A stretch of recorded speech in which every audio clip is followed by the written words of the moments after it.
All right, thank you for joining Tech Talk today. Today we're going to be talking about cybersecurity in today's remote work environment.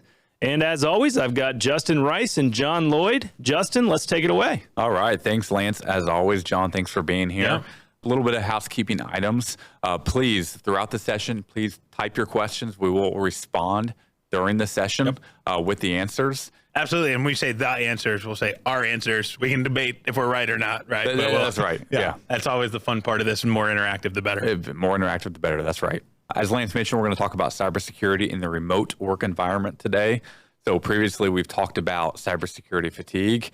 And really, oh my gosh, the market is so heavy with all these different products and services. What's real? What do I need to buy? We're going to narrow that in today to talk about remote work. There's a whole lot of security products and services that exist in the market to really facilitate remote work in the right way. I want to kind of walk through some of those things today to educate our audience on what do they need to pay attention to, what's a little bit of noise, and we'll kind of go from there. That sound good? Yeah, for sure. And I think as we kind of kick off, I want to frame up, because this is different than just cybersecurity fatigue in my business. Yep. I do this presentation for customers called Every Employee is a Firewall. Yeah. And that's a lot of what we're going to talk about today. But there's this dichotomy. I could make things locked down, impenetrable, as safe can get.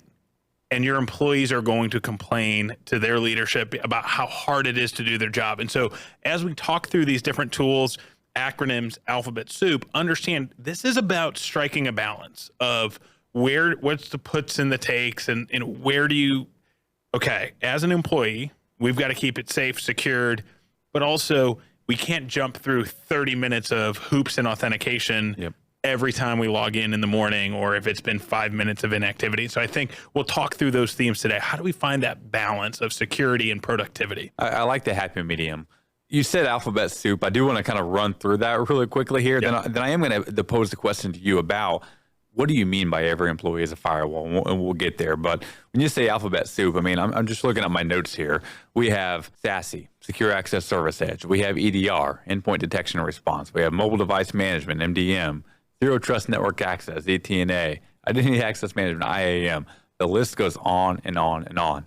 Obviously, as a cybersecurity leader in any organization, you need to consider which products do I need to invest in. You take a different approach with every employee is a firewall, and I think that grounds the conversation. Tell me what you mean by that. Yeah, so in the past, right, and by past, not that long ago, call it 5 years ago, it was very simple. Everybody came into a building and either connected to a wireless access point or plugged into an Ethernet port. Mm-hmm. Or they were working from home and they got on Cisco AnyConnect or FortiVPN or Palo Alto GlobalProtect, let's go, whatever your vendor, right? Your firewall vendor, you had a VPN capability where you brought that traffic encrypted back to your data center to hit that firewall. So essentially, you put the network behind a firewall, obviously distributed different data centers, but you get the point. You had control over every packet. Here's what's different now. You doing your job, right? This is my personal laptop, and I can do my entire job from it because of things that we've taken to SaaS like Salesforce.com, O365. I can do the entirety of my work off of a personal laptop and my personal cell phone. And I think most organizations have found that to be true. You can work from anywhere, from any device. In the days of controlling that traffic, the apps don't sit in your data center. Mm-hmm. The employees don't sit in your buildings. VPN is, a recommended, we talked about zero trust network access. Yep. VPN is an outdated technology in terms of security compliance and really least privilege access management, identity access management, ZTNA strategies. So that's where I say every employee is a firewall. It's not about keeping the network safe, and it's not even about keeping your PC safe. It's understanding you might work from a company laptop, you might work from your cell phone. I was traveling with a colleague 2 weeks ago. We won't name names, but they left their laptop, their company laptop, on a plane and worked the entire week from the business center in the hotel from a publicly provided, and was able to do so safely. And that's what I talk about. Every employee is the firewall. You can't assume what they're connecting to or how they're connecting to it. I do want to get the name. Won't do it. It's a blood oath. Take it to the grave. There you go. No, that makes perfect sense. I like what you said around VPN being an outdated technology. And really, I want to start uncovering a little bit about where SASE comes into play with this. So Secure Access Service Edge, as it relates to the remote work, tell me what it is and how does that relate to remote work? We opened up with talking about striking the balance in performance versus security. And this is a great tool to help accomplish that. The concept of the Secure Access Service Edge is understanding that the perimeter, meaning the thing between me, the employee, and the application, that whatever I'm doing to do my work, those don't need to be in our data center anymore. And so rather than bringing the traffic from, let's say my house in Cincinnati to my data center in Dallas to go out a firewall to reach an application that's geo IP distributed in Azure or whatever the CDN, right, the cloud distribution networks. What if I could just go from Cincinnati to, a GCP POP that's hosting Palo Alto Prisma SASE and get to that application faster without sacrificing security? And so what we're doing is taking things like the firewall rule sets, right? Firewall as a service, and we're putting that in a cloud architecture. We're taking data loss prevention, right? Salesforce, what's getting uploaded to an account record? What's getting downloaded from an account record? Cloud access security brokerage. What are we doing to detonate a PDF that's attached to an email, right? That's coming in, making sure that's not, remote browser isolation is another technology. So all of these security stacks we're putting into a distributed cloud-based architecture that's finding the balance of keeping everybody secure while giving them the performance of getting to the application as fast as possible. You and I, former network guys, where we would design a network to make sure that our employees or employees of a customer could get to whatever application they could in the most efficient way possible. But it's taken it a step further because now you're talking about employees that are remote, and you really have to consider the security posture of that employee and the connectivity that they require. We want to work in the most efficient way possible. And so I have a setup at home that is 3 monitors and it's my company PC. And when I'm on the road and I'm traveling, we got OneDrive. I don't need to constantly be breaking down my setup at home to take it with me. I want to work in a way that's convenient for me. And obviously our security team wants to protect our organization. And so SASE is a great way to be able to do that. So now take that a step further. And I want to ask you about EDR, MDR, XDR. If I am a security team, how am I ensuring that I'm reporting effectively, I'm capturing things effectively, I'm able to troubleshoot effectively? Weave that story for me. Yeah. So EDR, endpoint detection and response. You may also hear MDR, managed detection and response, or XDR, extended detection and response. And there's a couple of things. I'm going to lump these all together because I will tell you the world is moving to, when I talk to a customer, you assume they have a firewall. Yep. We're in that same spot. I assume you have, whether it's Palo Cortex, Microsoft Defender, CrowdStrike, SentinelOne, you have an EDR, an endpoint detection and response. It's running on your employees' PCs. It's running on your servers. And by the way, you are collecting logs from your firewalls. You're collecting logs from different, maybe it's a Gigamon or NetScout tap in the network, right? There's all these things. And I equate it to the junk drawer, right? At home, you've got a drawer. There's like a deck of playing cards, some old batteries that I don't know why you didn't throw away. There's some rubber bands. Like everybody's got this drawer. And it's stuff that matters and you don't want to get rid of. But also at the same time, every time you go to look for something, you're like, I don't know, maybe it's in the junk drawer and you start shuffling. You have no clue what's really in there. Mm-hmm. And that's what I equate EDR to, right? We're sending it to a SIM, right? Security Incident and Event Management. We're sending it to a centralized database that's collecting all of these things. Well, how do we action it? And so the average customer is able to respond to 7% of the incidents that come into their SIM. And it typically takes them 4 days to close that out. And what we're starting to see is people say, we don't have a team big enough for this. We don't have the right tools. And so the first thing is with extended detection and response, if you get an alert from a SaaS application and the network and a firewall and an endpoint, EDR at the same time, let's correlate that to one event instead of 4. So that's the first thing is AI and machine learning technologies. The second is having a team of people like CBTS. We have a 24/7 security operations center. We're very proud of this number. Last month, our average response time was under 1 minute. We also then had a resolution percentage of 100%, and our average resolution time was under 1 hour. That's a really powerful thing. And I always say, I joke with customers about this. If you're a CISO and you want more funding, Go and tell your board that you're getting 30,000 incidents a day and only able to respond to 7% of them. If you want to get promoted, go to them and say, hey, I built this environment. I partnered with the right people that we're able to get to and respond to 100% of our events within 1 hour. And we had 0 major incidents. We had 0, penetrations. That's a really powerful story. We are 11 minutes into this thing. And so far, coming in here, you may think that a remote user just requires an antivirus. You load on the machine and off you go. What we've talked about so far with SASE, EDR, MDR, XDR, the whole suite of products is a lot more than that. I do want to then talk about mobile device management a little bit, MDM, because I think it has a role here, right? Is if I am an organization, IT leader in an organization, I want to put, CBTS. We're invested in Microsoft. Microsoft Intune has its own MDM. They have their MDM product, right? What's the fine line there? Because I know like yourself, with your own personal laptop, BYOD also has a role here. So talk through that with me about what's MDM's role in this cybersecurity remote work policy. Obviously, it's going to differ by organization. The benefit we talked about with SASE was kind of putting that security enforcement at the perimeter and really putting it in front of the application. So I don't need an MDM running on my personal laptop because I've got that sitting in front of, when I go to Salesforce, when I go to 365, it's got to come back through our SASE before it can reach me. And so we're protecting it. But what about on my cell phone, right? I'm going to have applications like Microsoft Teams, whether it's for chat or maybe I'm on Microsoft Calling and I'm using that as a phone system. What about my camera? There's plenty of customers that have sensitive data that you're not allowed to utilize a camera. What about that? Just getting compromised, right? You lose your cell phone somewhere. What is the data? What are the applications? So right now, if I pull my phone out and I open Microsoft Teams, I don't need to log in. Yeah. Right? It's already there. And so whether it's Intune to control what applications you can reach from your device or which applications from which networks, that's really important. Source IPs. We had a very large hospital, and they had a challenge with their bandwidth getting destroyed on people using Microsoft applications that were just on the Wi-Fi.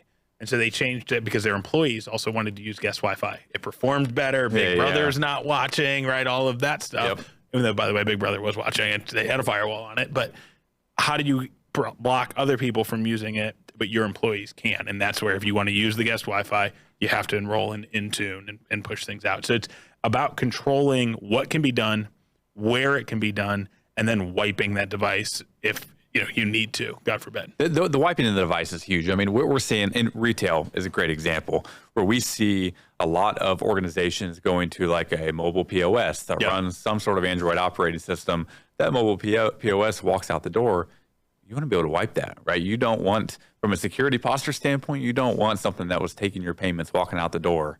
You want to be able to wipe that. And having those policies in place by MDM is a great example of that, but it does extend to the point of remote work. It extends to your cell phone or whatever work-sensitive data you may have. Intune allows you to kind of manage that. Some of it you can automate, geofence, right? So the example of the laptop left on the airplane, and the employee said, "Oh, I'm on the phone with the airline trying to find it." And I said, you got to hang up with them. You got to call RIT. That's got to be the first call, right? Yeah. Their mindset went to, we got to find it. I want to do. So that's what I talk about. Every employee is a firewall. You can't expect every employee to think like a CISO or think like an IT person, right? And in fact, when we do phishing exercises and social engineering, the vast majority, I think it's something like 70% of all people who fall for a phishing attack, like 70% are VP level and above. It's business leaders, a lot on their plate. They're busy. They're moving fast. It looked real. And so we got to design for how is an employee going to act? And if you lose your cell phone, your first thought isn't always, I've got to wipe the corporate data off of it, right? That's interesting. That's an interesting point. What part of this with the cybersecurity and the remote work, what part of this is employee training and getting them to flex new muscles that they haven't had before? Because security is different today. Like, how have you seen organizations adapt to that?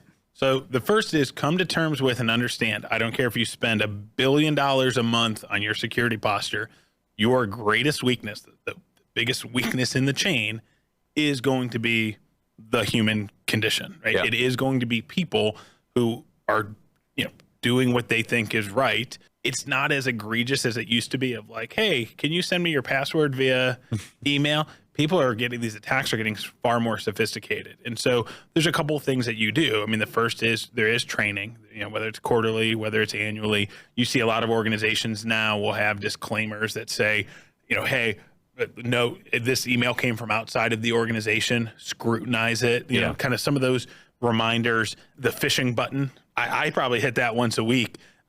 Even internally, some people, organizationally will send out emails. Like when I send you an email, it's phishing. Well, that goes straight to my junk. But in all seriousness, I get some real emails from departments that I'm like, this is weirdly crafted and odd. And I'll just double check. And nope, this one wasn't an issue, and you're good to go. Some organizations will offer, carrot or stick. I know one organization that if you request your password to be reset like twice in 6 months, you actually get terminated, which to me leads to people writing down their password on a sticky note at their desk, which is not good. Right. Others will reward, and hey, you passed the test, you get whatever points to a reward system, or maybe it's a financial gift card or something like that. But I mean, continuing that diligence and then putting in the tools, knowing it's going to happen. So I'll give you an example. You mentioned antivirus on a laptop. Is something a virus? No. You mentioned malware. What if it's rolled into antivirus? It's not malware. What if somebody gains access to your PC and they start going to places and doing things that isn't normal for Justin Rice to do? Yep. Whether it's a certain time of day that isn't normal, 2:00 in the morning, or it's accessing files that nobody else in your job role is accessing. You're not in the internal corporate IT. Why are you accessing this? Or understanding, wait, that file, I've seen a file like that get opened 1,000 times. I've never seen a PDF get opened that starts doing registry edits. Yep. We've got a problem here. And while you can train and all of that on the front end, that's going to be your weakness. And it's how do you start to minimize the blast radius or the attack surface? How do you mitigate it? Because it's kind of like how we open, right? You have to have this there's a responsible blend of how much pain you inflict on the employee, I guess is the best way to say it, because the easier you make this, the more complacent employees are going to get because things just work. My applications just work. They work really well. I have multi-factor authentication that is very seamless. I have all these tools now that exist that make my life easier. It's going to bring a little bit of complacency with it. Yeah, I mean, I think one of the things, if you really want to see something scary, have a company town hall, like in person, bring 200 employees together and set up a man in the middle, like fake wireless network, SSID, and wait and see the amount of credentials that you could it's real, right? I mean, people go to a hotel, they jump on Wi-Fi. Very few of them are going to VPN, and that's where SASE and ZTNA. We're using the phrase resiliency now. How do you make things resilient that when a person gets compromised, when a bad actor gets into the network, how do you minimize? And that's part of what zero trust is. So we talked about VPN. VPN was you authenticated. Once you authenticated, it's a route. Right, you're in the VPN subnet. You can route to other things. Yep. And now it's much more about you as a profile, whether it's the device you're coming from, so device ID, person that user ID, the application you're trying to reach. Yep. There are certain things that John Lloyd and Justin Rice don't need access to that in a VPN world we probably had access to. Right. And so ZTNA becomes more about least privilege access and what you can get to. Again, shrinking the attack surface, shrinking the blast radius so that you can be more resilient when something happens. CBTS, I know we offer assessments, understand where you are in your journey to remote work enablement. If I'm a CISO out there, a CIO out there, do I start with an assessment? Like, where do I go? I always think the best place to start, we have virtual CISOs on staff, and I think that's such an invaluable engagement.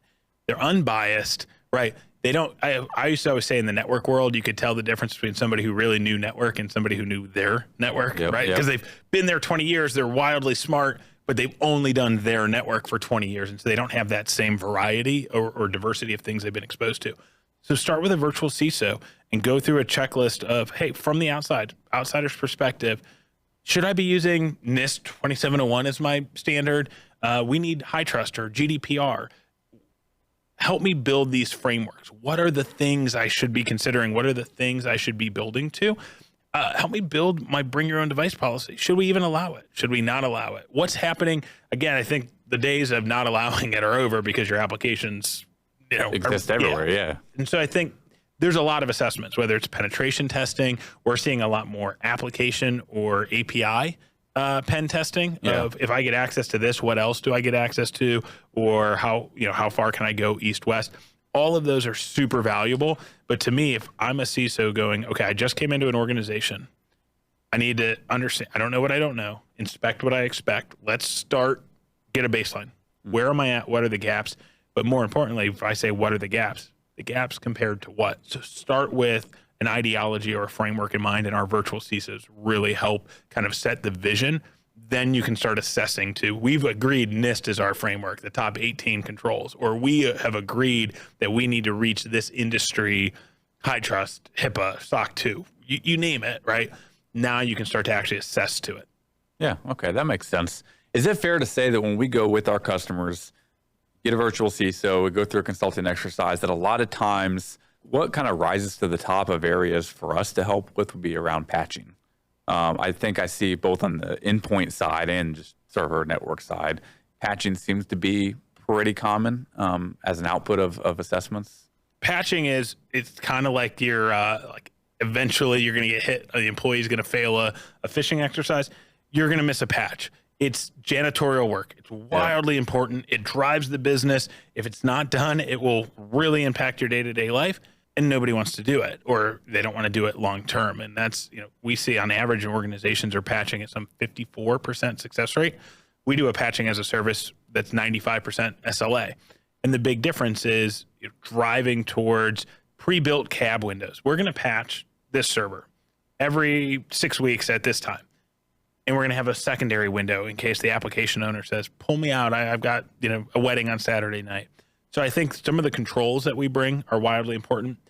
I watch organizations that fail in their patching. They fail because they go and buy a tool. They think it's as simple as, well, we have SCCM, or we bought Tanium, or whatever you think your magic tool or bullet is. There's still people that need to execute that. You have a tool and you paired it with Red Hat Ansible and you kicked it. That's great. What about your network equipment? Yeah. What about reading release notes to understand vulnerabilities in moving to this OS and what other OSs are sitting in the network and their code? What about when a patch fails? What about when you need to be on the network and to get the patch and people are working from home and not connecting into the network? There's a lot. And the organizations that struggle think there's an automated tool or license they can go and buy. It's not that you need that, but it's people. It's people and process. And that's what we bring to the table. That's where I see people fail. Yep. No, that makes sense. Listen, we've talked about a number of topics today. Each of these topics can probably have its own hour discussion, right? This is a huge environment that we're talking about here, or huge industry rather. The remote work environment is consistently evolving. I think all the different tool sets and practices that you've talked about today, it's always evolving. And what we're talking about today, you revisit in 6 months, things might be different.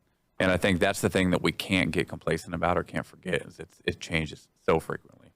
I've started to see people hybrid work, forcing back or encouraging back to the office. It's not the same anymore. Even in the office, it's still mobile work, right? Yeah. I'm sitting here on my personal PC in our studio, in our office.